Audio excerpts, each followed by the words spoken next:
welcome back. So in this video I'm going to show you that how you can translate the websites in different language in English, or if you want to translate the websites which are in different language and you want to translate them in English, you can also do that on Safari. So let's start. First of all, what we need to do, we have to go to the launch page, and after that we have to click on the Safari. We have to open this. So as you can see, the Safari is open. Now simply I'm going to click on this, and after clicking on this I'm going to open the website, but I'm going to open the website in Chinese language. So I'm not going to write the apple.cn, which is a Apple but in a Chinese language. So we have to wait for a few seconds until it loads. So as you can see, the website is open now. Simply as you can see, all the things are in the Chinese language. If you want to translate this, you can also do that. So let's see that how we can translate this. Simply you have to go to this option. As you can see, the translate option is provided here. Simply we have to click on this. The translate logo is here. Now we have to click on this, and after clicking on this, as you can see, it has an option for the translate to English and the preferred language. If you want to change in other language, you have to click on the preferred language, or if you want to change in the English, then simply you have to click on the translate to English. And after clicking on this, we have to enable translation, and after clicking on enable translation, it will take few seconds in converting.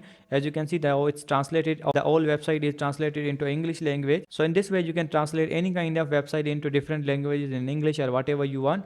So I hope you guys understand this video, that how you can translate the different websites into different languages. So see you guys in the next video.